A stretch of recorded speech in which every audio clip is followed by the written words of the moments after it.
നാം ഇതുവരെ ചിന്തിച്ച കാര്യങ്ങൾ നാം ഓരോരുത്തരും ക്രിസ്തുവിൽ പങ്കാളികളാണ് എന്ന് കണ്ടു. കർത്താവിന്റെ മേശയിൽ കൂട്ടായ്മ നമുക്കുണ്ടെന്ന് കണ്ടു.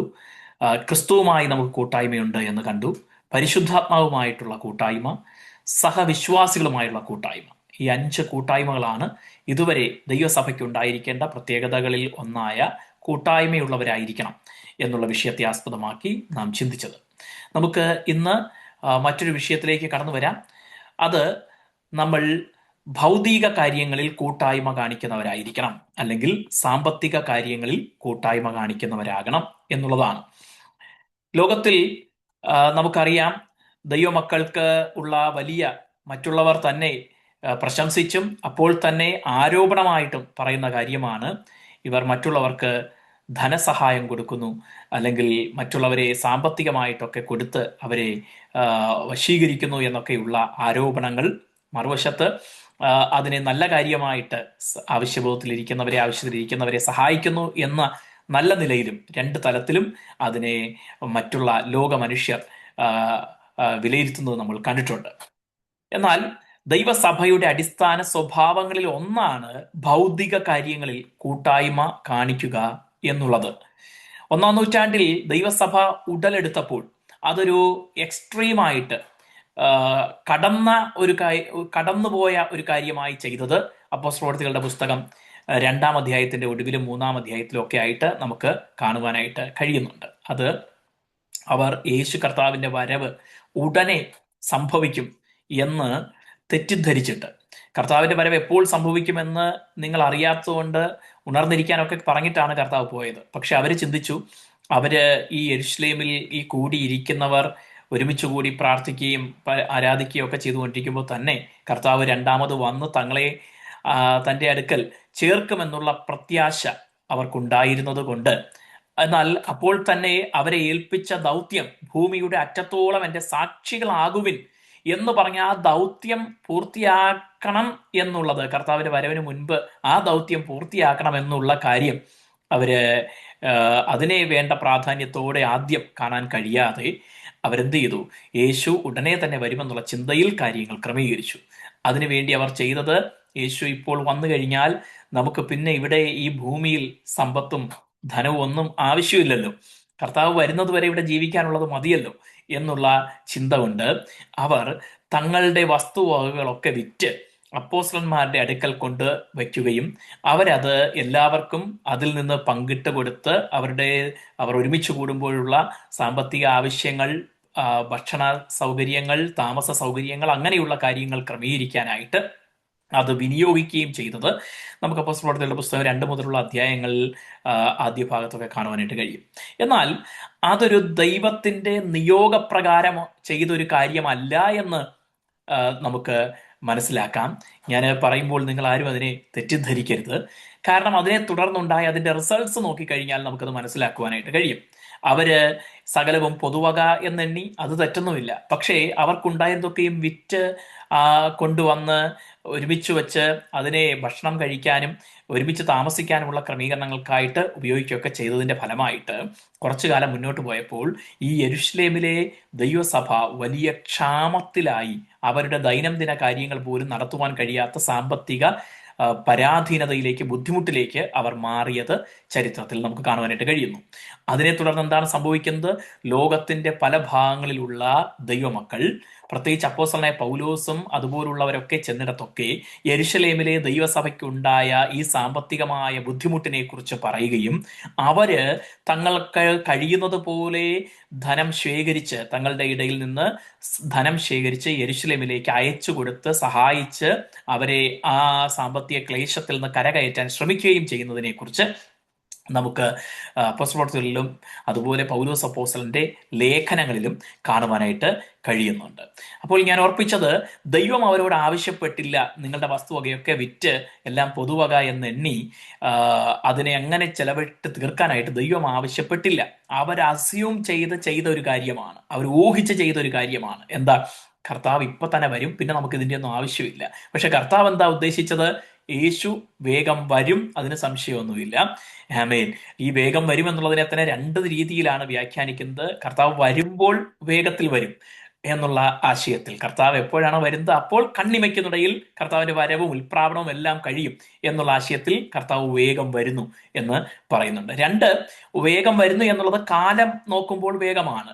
ദൈവത്തിന്റെ ദൃഷ്ടിയിൽ നോക്കുമ്പോൾ നമ്മൾ നോക്കുമ്പോൾ 2000 വർഷമായി, പക്ഷെ ദൈവത്തിന് 1000 വർഷം ഒരു ദിവസം പോലെ ഉള്ളൂ എന്നാണ് സങ്കീർത്തനത്തിൽ നമുക്ക് കാണാനായിട്ട് കഴിയുന്നത്. അത് നമുക്ക് മനസ്സിലാക്കാൻ കഴിയാത്ത ഒരു കണക്കാണ്. ദൈവത്തിന് നിത്യനാകയാൽ ഈ കാലത്തിന് അധീനനല്ല, കാലത്തിന് അതീതനാണ്. അതുകൊണ്ട് ദൈവം മില്യൺസ് ഓഫ് ഇയേഴ്സ് അല്ലെങ്കിൽ ബില്യൺസ് ഓഫ് ഇയേഴ്സ് ആയിരിക്കാം ദൈവം ഈ സൃഷ്ടിയും കാര്യങ്ങളും ഒക്കെ ചെയ്തുകൊണ്ടിരിക്കുന്നു. അതുകൊണ്ട് ദൈവത്തെ സംബന്ധിച്ച് നമ്മുടെ ഈ വലിയ കാലയളവെന്ന് പറയുന്നത് പോലും ദൈവത്തിനൊരു ചെറിയ ടൈം മാത്രമാണ്. ഇനി ഞാൻ വിഷയത്തിലേക്ക് വരുന്നു. അപ്പോൾ ഈ അതേസമയം തന്നെ ദൈവമക്കൾ, ഞാൻ ഓർപ്പിച്ചതുപോലെ യെരുശലേമിലെ സഭയ്ക്ക് സാമ്പത്തികമായ ഒരു ബുദ്ധിമുട്ടുണ്ടായപ്പോൾ എന്ത് സംഭവിച്ചു? പല ഭാഗത്തു നിന്നുള്ളവർ അവരെ സഹായിക്കാനായിട്ട് മുന്നോട്ട് വരുവാൻ ഇടയായി. നമ്മുടെ കുഴപ്പം കൊണ്ടോ അറിവ് കുറവ് കൊണ്ടോ എടുത്തിയാട്ടം കൊണ്ടോ വിവേകക്കുറവ് കൊണ്ടോ ഒക്കെ സാമ്പത്തികമായ പരാജയങ്ങൾ സംഭവിക്കുമ്പോൾ നമുക്കവരെ കുറ്റപ്പെടുത്താൻ വേണമെങ്കിൽ, വിമർശിക്കാം വേണമെങ്കിൽ, അത് ചെയ്യരുത് എന്നല്ല. വാസ്തവത്തിൽ നമ്മൾ ബൈബിളിലെ സാമ്പത്തിക ശാസ്ത്രത്തെ ദൈവസഭയിൽ പഠിപ്പിക്കണം. ദൈവമക്കൾ അത് മനസ്സിലാക്കണം. ദൈവം എന്താണ് പറഞ്ഞിരിക്കുന്നത്, ദൈവവചനത്തിൽ നാം സമ്പത്ത് എങ്ങനെ കൈകാര്യം ചെയ്യണമെന്നാണ് പറഞ്ഞിരിക്കുന്നത് എന്നുള്ള കാര്യങ്ങൾ നമ്മൾ മനസ്സിലാക്കണം. ലോകത്തിലെ ഏറ്റവും മികച്ച കച്ചവടക്കാര്, ബിസിനസ്സുകാര്, അല്ലെങ്കിൽ ബാങ്കിങ് മേഖല, സാമ്പത്തിക മേഖല ഒക്കെ കൈയാളുന്നവര് ആരാ? യഹൂദന്മാരാണ്. അവർക്ക് എവിടെ നിന്നാണ് ഈ അടിത്തറ കിട്ടിയത്? അവരുടെ സ്ക്രിപ്ചറിൽ നിന്നാണ് അടിത്തറ കിട്ടിയത്. നിന്റെ ഓഹരിയെ 7ആയിട്ടോ 8ആയിട്ടോ വിഭാഗിച്ചു കൊള്ളാനൊക്കെ സഭാപ്രസംഗിയിൽ കാണാനായിട്ട് കഴിയും. മടിയാ നീ ഉറുമ്പിന്റെ അടുക്കൽ ചെന്ന് ബുദ്ധി പഠിക്കാതെ വേനൽക്കാലത്ത് തീൻ ശേഖരിച്ചു വയ്ക്കുന്നു, അതിനെ കണ്ട് പഠിക്കാനായിട്ട് കരുതുന്നതിനെ കുറിച്ച് പറഞ്ഞിട്ടുണ്ട്. ഇങ്ങനെ പല കാര്യങ്ങൾ അവരുടെ തിരുവെഴുത്തുകളിൽ തന്നെ അവർക്ക് അറിവ് ലഭിച്ചിട്ടുണ്ട്. അപ്പോൾ സമ്പത്തിനെ എങ്ങനെ കാണണം, എങ്ങനെ കൈകാര്യം ചെയ്യണം എന്നുള്ള കാര്യങ്ങളൊക്കെ അവർക്ക് അടിസ്ഥാനപരമായി തന്നെ നൂറ്റാണ്ടുകളായിട്ട്, ആയിരക്കണക്കിന് വർഷങ്ങളായിട്ട് കിട്ടിയ സാമ്പത്തിക പരിജ്ഞാനം അവരുടെ തിരുവെഴുത്തുകളിലൂടെ കിട്ടിയതും അതിൽ നിന്ന് അവരുടെ അനുഭവത്തിലൂടെ ആർജിച്ചതുമായ പരിജ്ഞാനമാണ് ഇന്ന് കാണുന്ന സാമ്പത്തിക ഉന്നത നിലയിലേക്ക് അവരെ എത്തിച്ചത്. അതുകൊണ്ട് തന്നെ ദൈവമക്കൾ ബൈബിളിൽ പറയുന്ന സാമ്പത്തിക കാര്യത്തെക്കുറിച്ച് അറിവുള്ളവർ ആയിരിക്കണം. നമുക്ക് ദൈവം ആരോഗ്യം തരുമ്പോൾ, സാമ്പത്തിക വരുമാന മാർഗങ്ങൾ തരുമ്പോൾ അത് ഏതു രീതിയിൽ വിനിയോഗിക്കണമെന്നും ബൈബിളിൽ കൃത്യമായിട്ട് പറഞ്ഞിട്ടുണ്ട്. ദൈവം നമുക്ക് തരുന്ന സമ്പത്ത് എല്ലാം നാളത്തേക്ക് വേണ്ടി കരുതാതെ അന്നന്നത്തെ ദിവസം ചെലവഴിച്ച് തീർക്കാൻ പറഞ്ഞിട്ടില്ല. നാളെയെക്കുറിച്ച് വിചാരപ്പെടരുത് എന്നാണ് പറഞ്ഞിരിക്കുന്നത്. നാളേക്ക് വേണ്ടി കരുതി വയ്ക്കരുത് എന്ന് പറഞ്ഞിട്ടില്ല.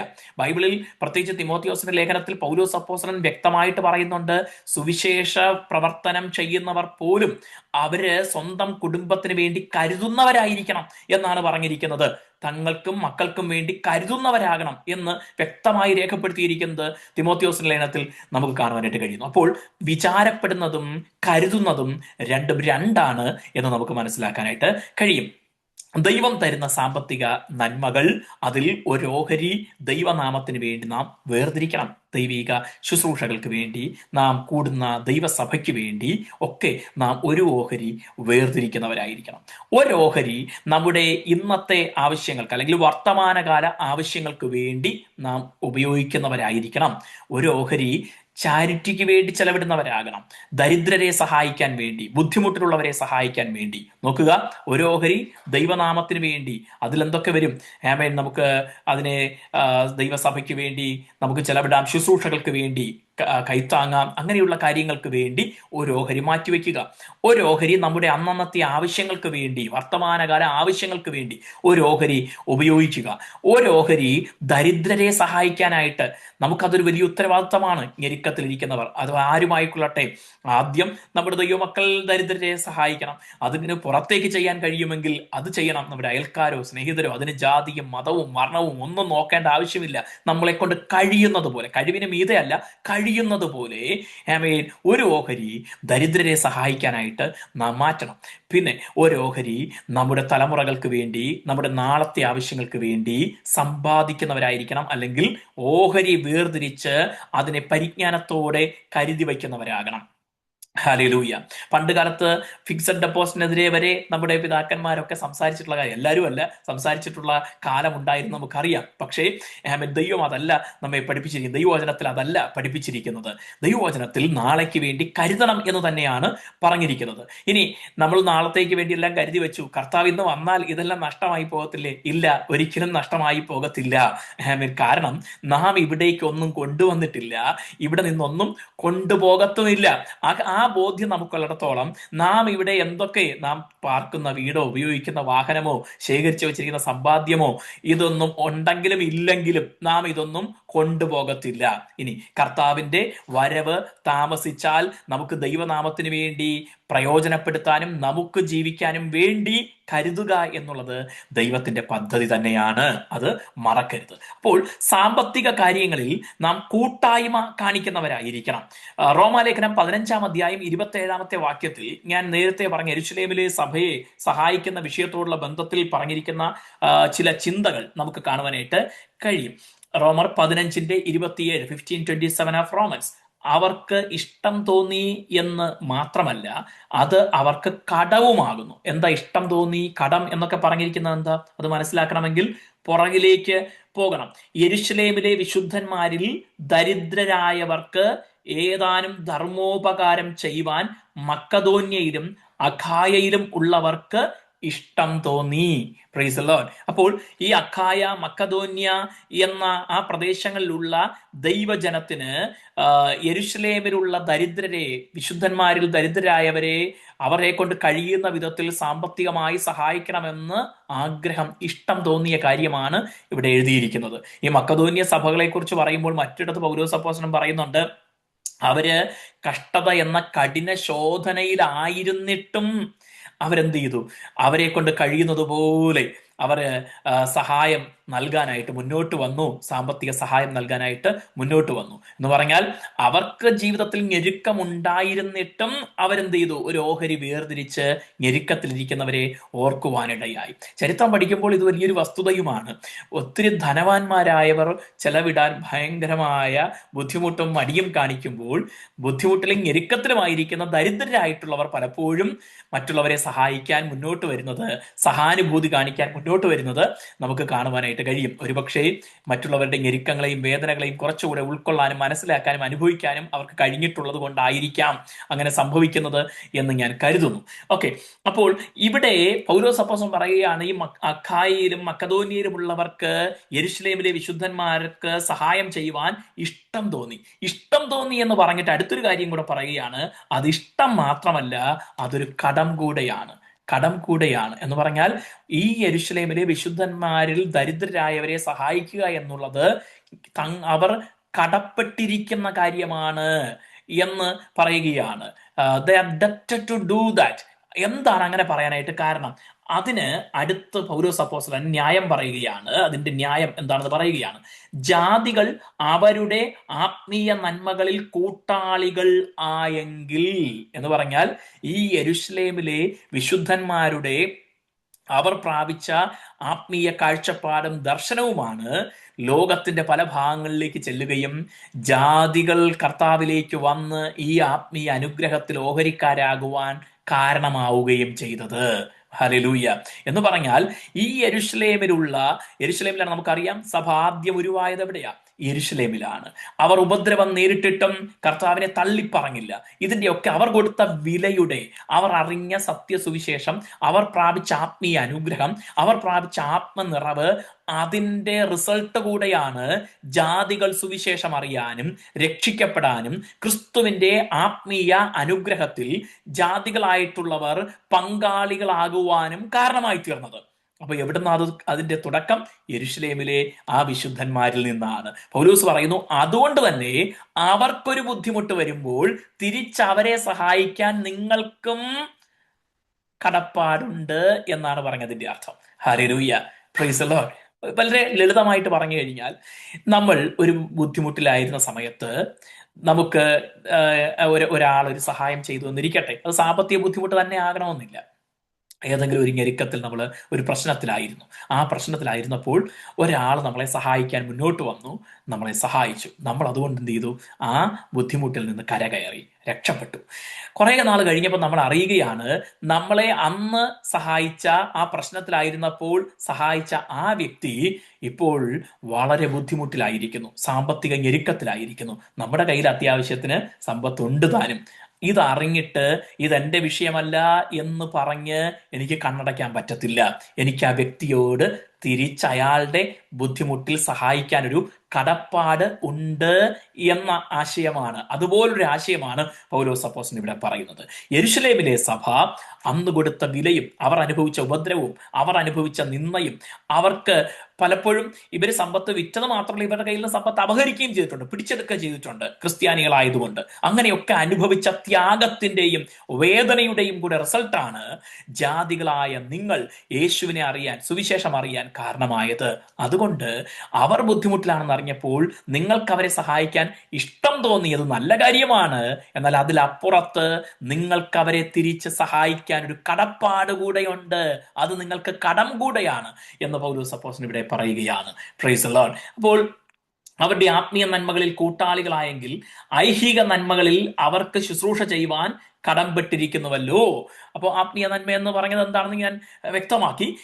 അവർ അനുഭവിച്ച ആ സുവിശേഷ നിമിത്തമുള്ള ആത്മീയ നന്മ, ആ നന്മയ്ക്ക് ആരും അവകാശികളായി, ഓഹരിക്കാരായി, ജാതികളും പങ്കാളികളായി. അതുകൊണ്ട് അവരുടെ ഭൗതികമായ ആവശ്യങ്ങളിൽ, ഐഹിക കാര്യങ്ങളിൽ അവർക്ക് ശുശ്രൂഷ ചെയ്യുവാൻ നിങ്ങൾ കടംപെട്ടിരിക്കുന്നുവല്ലോ എന്ന് പറയുകയാണ്. നോക്കൂ, അപ്പോൾ ഭൗതിക നന്മകളിൽ, സാമ്പത്തിക നന്മകളിൽ ദൈവമക്കൾ മറ്റുള്ളവരോട് കൂട്ടായ്മ കാണിക്കുന്നവർ ആയിരിക്കണം. ആവശ്യത്തിലിരിക്കുന്നവരെ, ബുദ്ധിമുട്ടിലിരിക്കുന്നവരെ, ഞെരുക്കത്തിലിരിക്കുന്നവരെ കുറിച്ച് നാം അറിഞ്ഞാൽ അതിന്റെ പിന്നിൽ ചിലപ്പോൾ അവരുടെ ബുദ്ധി കുറവായിരിക്കാം, അവരുടെ വിവേകക്കുറവായിരിക്കാം, അവരുടെ എടുത്തിയാട്ടമായിരിക്കാം, അല്ലെങ്കിൽ അവർക്ക് പൈസ എങ്ങനെ കൈകാര്യം ചെയ്യണമെന്ന് അറിയാത്തതിന്റെ ഫലമായി സംഭവിച്ചതായിരിക്കാം. പക്ഷെ ഇതൊന്നും നമ്മുടെ വിഷയമല്ല. നമുക്ക് വേണമെങ്കിൽ അവരെ ഉപദേശിക്കാം, ശരിയായ വിധത്തിൽ അതെങ്ങനെ കൈകാര്യം ചെയ്യണമെന്ന് അവർക്ക് പറഞ്ഞ് മനസ്സിലാക്കി കൊടുക്കാൻ ശ്രമിക്കാം. പക്ഷെ അതിലപ്പുറത്ത് ആവശ്യത്തിലിരിക്കുന്നവർക്ക് നമ്മെ കൊണ്ട് കഴിയുന്ന വിധത്തിലുള്ള, ചെറുതെങ്കിലും കഴിയുന്ന വിധത്തിലുള്ള ഒരു സഹായം, കൈത്താങ്ങ് ചെയ്യുവാൻ, അതിൽ കൂട്ടായ്മ കാണിക്കുവാൻ ദൈവത്തിന്റെ വചനം നമ്മെ പഠിപ്പിക്കുന്നു. റോമാലേഖനം 12:13 നമുക്ക് വരാം. സമാനമായ ചിന്ത തന്നെ പൗലോസ് അപ്പോസ്തലൻ അവിടെ വീണ്ടും പറഞ്ഞിരിക്കുന്നത് കാണുവാനായിട്ട് കഴിയും. റോമർ 12:13 വിശുദ്ധന്മാരുടെ ആവശ്യങ്ങളിൽ കൂട്ടായ്മ കാണിക്കുകയും അതിഥി സൽക്കാരം ആചരിക്കുകയും ചെയ്യുവിൻ. വിശുദ്ധന്മാരുടെ ആവശ്യങ്ങളിൽ കൂട്ടായ്മ കാണിക്കുക, ആവശ്യങ്ങളിൽ കൂട്ടായ്മ കാണിക്കുക.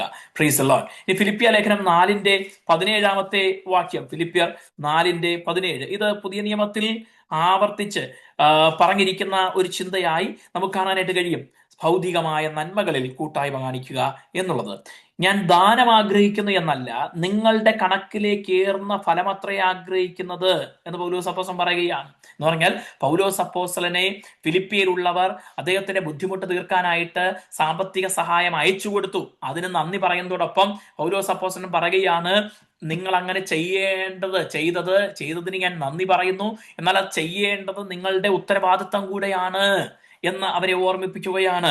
അത് നിങ്ങൾ ചെയ്യുക എന്നുള്ളത് അവരെ പ്രോത്സാഹിപ്പിച്ച് ഇറക്കാക്കുകയാണ്. മാത്രമല്ല അതിന് പ്രതിഫലമുണ്ടെന്നും കൂടെ പറയുകയാണ്. നിങ്ങളുടെ പ്രതിഫലം അതിനാൽ വർദ്ധിക്കും, നിങ്ങൾക്ക് സ്വർഗത്തിൽ അതിന് പ്രതിഫലമുണ്ടാകും എന്നുള്ളതാണ് അദ്ദേഹം ഉദ്ദേശിക്കുന്നത്. അപ്പോൾ നമുക്ക് മെറ്റീരിയൽ ഷെയറിങ്ങിനെ കുറിച്ച്, ദൈവസഭയുടെ കൂട്ടായ്മ, പങ്കാളിത്തത്തിൽ, ഭൗതിക നന്മകളിൽ കൂട്ടായ്മ കാണിക്കുക എന്നുള്ളത് നമുക്ക് കാണുവാനായിട്ട് കഴിയുന്നു. ഇനി അടുത്ത് 7ാമതായിട്ട് നമുക്ക് മറ്റൊരു കൂട്ടായ്മയെ കുറിച്ച് കാണാം. അത് ഫിലിപ്പി ലേഖനം 1:7 ആണ്. കൃപയിൽ എനിക്ക് കൂട്ടാളികളായ നിങ്ങളെ ഒക്കെയും. അപ്പോൾ കൃപയിൽ, അല്ലെങ്കിൽ ഇത് സ്പിരിച്വൽ ഗിഫ്റ്റ്സിൽ നമ്മൾ കൂട്ടായ്മ കാണിക്കണം എന്നുള്ളത് ചൂണ്ടിക്കാണിക്കുന്നു. നമ്മൾ സ്പിരിച്വൽ ഗിഫ്റ്റ്സിൽ, ആത്മീയ കൃപാവരങ്ങളിൽ, കൃപയിൽ നമ്മൾ കൂട്ടായ്മ കാണിക്കുന്നവരായിരിക്കണം. ദൈവത്തിന്റെ കൃപയാണ് നമ്മിൽ പരിശുദ്ധാത്മാവിന്റെ വരങ്ങൾ ഉണ്ടാകുവാൻ കാരണമായി തീർന്നത്. കൃപയിൽ, ഹല്ലേലൂയ. കൃപാവരങ്ങൾ കൊണ്ട് അന്യോന്യം ശുശ്രൂഷിപ്പിൻ എന്ന് നമുക്ക് തിരുവെഴുത്തിൽ കാണുവാനായിട്ട് കഴിയുന്നു. കൊരിന്ത്യർ ലേഖനത്തിൽ പൗലോസ് അപ്പോസ്തലൻ കൃപാവരങ്ങളുടെ ആവശ്യകതയും അതിനെ റെസ്പോൺസിബിൾ ആയിട്ട് ഉപയോഗിക്കുന്ന ഉത്തരവാദിത്വത്തോടുകൂടി ഉപയോഗിക്കേണ്ടതിനെ കുറിച്ചും ദൈവസഭയ്ക്ക് എന്തിന് കൃപാവരങ്ങൾ നൽകിയിരിക്കുന്നു എന്നതിനെ കുറിച്ചും ഒക്കെ വിശദമായി പറഞ്ഞിരിക്കുന്നത് നമുക്ക് കാണുവാനായിട്ട് കഴിയുന്നു. ഈ കൃപാവരങ്ങൾ എന്തിനു വേണ്ടി കൂടെയാണ്? കൃപാവരങ്ങൾ കൊണ്ട് മറ്റുള്ളവരോട് കൂട്ടായ്മ കാണിക്കാൻ വേണ്ടി കൂടെയാണ്. കൃപാവരങ്ങളിലൂടെ കൂട്ടായ്മ കാണിക്കുക. ഹല്ലേലൂയ. നാം കർത്താവിന്റെ പരിശുദ്ധാത്മാവ് നമ്മിൽ ജ്വലിപ്പിക്കുന്ന കൃപാവരങ്ങൾ മറ്റുള്ളവരുടെ ആത്മീയ വർധനവിന് വേണ്ടിയാണ് നൽകിയിരിക്കുന്നത്. കൃപാവരങ്ങളെ രണ്ടായി, ആത്മീയ വർധനവിനോടുള്ള ബന്ധത്തിൽ നമുക്ക് രണ്ടായി തിരിക്കാം. സ്പിരിച്വൽ എഡിഫിക്കേഷനോടുള്ള ബന്ധത്തിൽ സ്പിരിച്വൽ ഗിഫ്റ്റ്സിനെ നമുക്ക് രണ്ട് കാറ്റഗറിയായി തിരിക്കാം. ഒന്ന് self edification and number 2 edification of others. സ്വയ ആത്മീയ വർധനവും മറ്റുള്ളവരുടെ ആത്മീയ വർധനവും. പൗലോസ് അപ്പോസ്തലൻ പറയുകയാണ്, അന്യഭാഷകളിൽ സംസാരിക്കുന്നവൻ തനിക്കു താൻ ആത്മീയ വർധന വരുത്തുന്നു. അപ്പോൾ അന്യഭാഷകളിൽ സംസാരിക്കുമ്പോൾ എന്ത് സംഭവിക്കുന്നു? തനിക്ക് ആത്മീയ വർധന വരുത്തുന്നു. സെൽഫ് സ്പിരിച്വൽ എഡിഫിക്കേഷനാണ് നമുക്ക് അന്യഭാഷകൾ സംസാരിക്കുമ്പോൾ ഉണ്ടാകുന്നത് എന്ന് കാണുകയാണ്. പക്ഷേ അതിൽ തൃപ്തരായിരിക്കാനല്ല പറഞ്ഞിരിക്കുന്നത്. പ്രവചിക്കുന്നവനോ മറ്റുള്ളവർക്ക് ആത്മീയ വർധന വരുത്തുന്നു എന്ന് പറഞ്ഞിരിക്കുന്നു. അഥവാ മറ്റു കൃപാവരങ്ങൾ, സ്പിരിച്വൽ ഗിഫ്റ്റ്സ് മറ്റുള്ളവരുടെ ആത്മീയ വർധനവിന് വേണ്ടിയാണ്. പ്രബോധിപ്പിക്കുക, മറ്റുള്ളവരെ ആത്മീയമായി പ്രചോദിപ്പിക്കുക, അങ്ങനെയുള്ള കാര്യങ്ങളൊക്കെ ചെയ്യുമ്പോൾ, രോഗികൾക്കായിട്ട് പ്രാർത്ഥിക്കുക, അങ്ങനെയൊക്കെ ചെയ്യുമ്പോൾ എന്താ സംഭവിക്കുന്നത്? മറ്റുള്ളവർക്ക് ആത്മീയ വർധന ഉണ്ടാകുന്നു. അപ്പോൾ കൃപാവരങ്ങൾ മറ്റുള്ളവരുടെ ആത്മീയ വർധനവിന് വേണ്ടിയാകയാൽ മറ്റുള്ളവർക്ക് കൃപാവരങ്ങൾ ഉപയോഗിക്കുമ്പോൾ നാം മറ്റ് കൂട്ടുവിശ്വാസികളുമായി ആ കൃപാവരങ്ങളാൽ കൂട്ടായ്മ പങ്കിടുകയാണ്. ഹല്ലേലൂയ. കൃപാവരങ്ങൾ പോലും ആത്മീയ കൂട്ടായ്മയ്ക്ക് വേണ്ടി കർത്താവ് നൽകിയിരിക്കുന്നതാണ്. അതുകൊണ്ട് കൃപാവരങ്ങൾ വാഞ്ചിക്കുന്നവരായിരിക്കണം. കൃപാവരങ്ങൾ വിശ്വാസത്തോടെ ഉപയോഗിക്കുന്നവരായിരിക്കണം. കൃപാവരങ്ങൾ പരിജ്ഞാനത്തോടെ ഉപയോഗിക്കുന്നവരായിരിക്കണം. ഈ 3 കാര്യങ്ങൾ മറക്കരുത്. ഒന്ന്, കൃപാവരങ്ങൾക്കായി വാഞ്ചിക്കണം, ആഗ്രഹിക്കണം. ചിലര് ഈ കൃപാവരങ്ങളെ കുറിച്ച് അറിവില്ല. ചിലർ ചിന്തിക്കുന്നത് ഇത് ഭയങ്കര ആത്മീയർക്ക് കൊടുക്കുന്ന ഒരു കാര്യമാണ്. നോ, ഈ കൃപാവരങ്ങൾ ദൈവം നൽകുന്നത് മറ്റുള്ളവരെ ആത്മീയ വർധനവനായി സഹായിക്കാൻ വേണ്ടിയാണ്. അതുകൊണ്ട് മറ്റുള്ളവർക്ക് ആത്മീയ വർധന ഉണ്ടാക്കുക എന്നുള്ള ഒരു ഉത്തരവാദിത്വം, ശുശ്രൂഷ എനിക്കുമുണ്ട് എന്ന് തിരിച്ചറിയുമ്പോൾ നാം എന്ത് ചെയ്യണം? അതിനുവേണ്ടി ആഗ്രഹിക്കണം, വാഞ്ചിക്കണം. 2, കൃപാവരം വിശ്വാസത്തോടെ ഉപയോഗിക്കാൻ വേണ്ടിയുള്ളതാണ്. വിശ്വാസത്തോടെ ഉപയോഗിക്കണം. കൃപാവരങ്ങൾ വിശ്വാസത്തോടെ ഉപയോഗിക്കണം. നമുക്ക് നമ്മുടെ ബുദ്ധി കൊണ്ട് മനസ്സിലാക്കാനും ബുദ്ധി കൊണ്ട് വിലയിരുത്താനും ബുദ്ധി കൊണ്ട് അതിനെ ഇന്റർപ്രറ്റ് ചെയ്യാനും വ്യാഖ്യാനിക്കാനും കഴിയുന്നതിനപ്പുറമായ കാര്യങ്ങളാണ് കൃപാവരങ്ങളിലൂടെ പരിശുദ്ധാത്മാവ് വെളിപ്പെടുത്തുന്നത്. അതുകൊണ്ട് അത് വിശ്വാസത്തോടെയാണ് ഉപയോഗിക്കാൻ പറ്റുന്നത്. ഉപയോഗിക്കണമെങ്കിൽ വിശ്വാസം ആവശ്യമാണ്. ഹല്ലേലൂയ. നമ്മുടെ ബുദ്ധിക്ക് അധീനമായ അല്ലെങ്കിൽ ബുദ്ധിക്ക് ഒതുങ്ങുന്ന കാര്യമായിരിക്കില്ല പരിശുദ്ധാത്മാവ് നമ്മിലൂടെ ചെയ്യുന്നത്, നമ്മിലൂടെ മറ്റുള്ളവരുടെ ആത്മീയ വർധനവിന് വേണ്ടി കൃപാവരങ്ങളിലൂടെ ചെയ്യുന്നത് എന്നതിനാൽ നമുക്ക് വിശ്വാസത്തോടെ മാത്രമേ അത് ഉപയോഗിക്കാൻ പറ്റത്തുള്ളൂ. ഇത് ദൈവാത്മാവാണ് ഈ ശുശ്രൂഷ ചെയ്യുന്നത്, ഈ കൃപാവരം പ്രകാശിപ്പിക്കുന്നത്. ഇതെന്റെ ബുദ്ധി കൊണ്ട് അല്ലെങ്കിൽ കേൾക്കുന്ന അനുഭവിക്കുന്ന മറ്റുള്ളവർക്ക് ബുദ്ധി കൊണ്ട് തിരിച്ചറിയാൻ കഴിഞ്ഞെന്ന് വരത്തില്ല. അതിനാൽ വിശ്വാസത്തോടുകൂടെ മാത്രമേ കൃപാവരം ഉപയോഗിക്കാൻ കഴിയത്തുള്ളൂ. വിശ്വാസത്തോടെ കൃപാവരങ്ങൾ ഉപയോഗിക്കണം. 3, കൃപാവരങ്ങൾ പരിജ്ഞാനത്തോടെ ഉപയോഗിക്കണം. പരിജ്ഞാനത്തോടെ ഉപയോഗിക്കണം. പൗലോസ് അപ്പോസ്തലൻ പറയുകയാണ്, പ്രവാചകന്റെ ആത്മാവ് പ്രവാചകന് കീഴ്പ്പെട്ടിരിക്കുന്നു എന്ന് കൊരിന്ത്യർ ലേഖനത്തിൽ കാണുവാനായിട്ട് കഴിയുന്നു. എന്ന് പറഞ്ഞാൽ ഈ കൃപാവരങ്ങൾ പരിശുദ്ധാത്മാവ് പ്രകാശിപ്പിക്കുമ്പോഴും ആ കൃപാവരങ്ങൾ എവിടെ എങ്ങനെ ഉപയോഗിക്കണം എന്നുള്ള തീരുമാനം ആരാ കൈക്കൊള്ളുന്നത്? ഈ കൃപാവരം ആരിലാണോ പ്രകാശിക്കുന്നത് ആ വ്യക്തിയാണ് തീരുമാനിക്കുന്നത്. അതിന് എന്താവശ്യമാണ്? പരിജ്ഞാനം ആവശ്യമാണ്. പരിശുദ്ധാത്മാവ് ഓരോ കാര്യങ്ങളും വെളിപ്പെടുത്തി കൊടുക്കുന്നത് പരിജ്ഞാനത്തോടെ ഉപയോഗിക്കാൻ വേണ്ടിയാണ്. ചില കാര്യങ്ങൾ ദൈവാത്മാവ് വെളിപ്പെടുത്തി എന്നതുകൊണ്ട് പരസ്യമായി പറയാനുള്ളതായിരിക്കില്ല. അത് ചിലപ്പോൾ പേഴ്സണലായി പറയാനുള്ളതായിരിക്കും. സ്വന്തം അഭിവൃദ്ധിക്ക് വേണ്ടി, സ്വന്തം നേട്ടത്തിന് വേണ്ടി, സ്വന്തം പ്രശസ്തിക്ക് വേണ്ടി ഒന്നും ഉപയോഗിക്കരുത്. മറ്റുള്ളവരെ താഴ്ത്തിക്കെട്ടാനോ അപമാനിക്കാനോ വേണ്ടി കൃപാവരങ്ങൾ ഉപയോഗിക്കരുത്. മറ്റുള്ളവരുടെ മുന്നിൽ അപഹസിക്കാൻ വേണ്ടി കൃപാവരങ്ങൾ ഉപയോഗിക്കരുത്. ആമേൻ. അപ്പോൾ തന്നെ കൃപാവരങ്ങൾ പരിജ്ഞാനത്തോടെ വ്യക്തികളുടെ രൂപാന്തരത്തിന് വേണ്ടി അവരെ ആമേൻ അവരെ കറക്റ്റ് ചെയ്യാൻ വേണ്ടി ഒക്കെ കൃപാവരങ്ങൾ ഉപയോഗിക്കുകയും വേണം. അതിന് പരിജ്ഞാനത്തോടെ അത് ഉപയോഗിക്കണം. ഹല്ലേലൂയ. അപ്പോൾ നോക്കുക, കൃപാവരങ്ങൾ പരിശുദ്ധാത്മാവാണ് നൽകുന്നത്. എന്തിനു വേണ്ടിയാണ്? മറ്റുള്ളവരുമായി കൂട്ടായ്മ പങ്കിടാൻ വേണ്ടി കൂടെയാണ്, മറ്റുള്ളവരുടെ ആത്മീയ വർധനവിന് വേണ്ടിയാണ് കൃപാവരങ്ങൾ നൽകുന്നത്. അതുകൊണ്ട് കൃപാവരങ്ങളെ വാഞ്ചിക്കണം, കൃപാവരങ്ങളെ വിശ്വാസത്തോടെ ഉപയോഗിക്കണം, കൃപാവരങ്ങളെ പരിജ്ഞാനത്തോടെ ഉപയോഗിക്കണം. കൂട്ടായ്മ എന്നുള്ള വിഷയത്തിൽ, ദൈവസഭയ്ക്ക് ഉണ്ടായിരിക്കേണ്ട കൂട്ടായ്മ എന്നുള്ള വിഷയത്തിൽ ഒറ്റ കാര്യം കൂടെ പറഞ്ഞ് ഞാൻ ഈ വിഷയം ഉപസംഹരിക്കുവാനായിട്ട് ആഗ്രഹിക്കുകയാണ്. എബ്രായ ലേഖനം 10-ാം അധ്യായം 33-ാമത്തെ വാക്യം നമുക്ക് നോക്കാം. Epistle to the Hebrews chapter 10 verse 33, 10-ന്റെ 33-ാമത്തെ വാക്യം. എന്നാൽ നിങ്ങൾ പ്രകാശനം ലഭിച്ച ശേഷം നിന്ദകളാലും പീഡകളാലും കൂത്തുകാഴ്ചയായി ഭവിച്ചും ആ വക അനുഭവിക്കുന്നവർക്ക് കൂട്ടാളികളായി തീർന്നും ഇങ്ങനെ കഷ്ടങ്ങളാൽ വളരെ പോരാട്ടം കഴിച്ച പൂർവ്വകാലം ഓർത്തുകൊള്ളുവിൻ.